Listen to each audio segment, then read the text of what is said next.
आपण मानकु एमिति AI photo देखिकिना केही भी डराउचंती कि आपण को केही ए वीडियो किबा फोटो द्वारा केही टॉर्चर करथिबे प्रूफ करि परिबे सेही फोटो गुडिको बा वीडियो गुडिको ओरिजिनल किबा एआई जनरेटेड प्रूफ करि परिबे कहि रखुची ता पूर्वरु आपण माने हमकु फॉलो एवं सब्सक्राइब कर नियंतु। आपण मानकु सर्वप्रथम आपनकर गूगल क्रोम एप्लीकेशन टी को ओपन करनर अछि एवं गूगल रे जाई आपण मानकु सर्च करबार अछि एआई और नॉट को सर्च करनेबे देन ता परे गुटे वेबसाइट प्रथमे देखा जिवो आपण माने सेथरे क्लिक करनेबे एवं आपण मानकु सेही वेबसाइट टी को आपण मानकर जीमेल आईडी द्वारा सेही वेबसाइट टी को लॉगिन करनर अछि देन लॉगिन कला परे आपण मानकु सेठी फोटोरो अपलोड ऑप्शन शो करिवो देन आपण माने सेथरे क्लिक कर देबे सेथरे क्लिक कला परे आपण मानको मागिवो वन टाइम आपण मानको परमिशन मागिवो आपण माने सेठी वन टाइम परमिशन देबे जा द्वारा आपनकर गैलरी भी हैक होबो नाही तापरे आपण मानको कोन करबार छी वन टाइम परमिशन देई आपनकर गैलरी भीतर को पसि जाई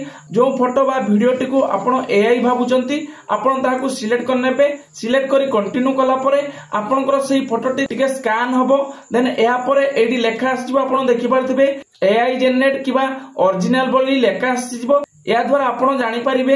एआई फोटो कोउटा ओरिजिनल फोटो कोउटा। तो एई भली वीडियो देखिया पई हमको फॉलो एवं सब्सक्राइब करे पई जमा भी भूलिबे नाही एवं वीडियो को लाइक करी सामान को शेयर कर दियंतु जा फल रे सेमान को भी एई वीडियो हेल्पफुल लागिवो।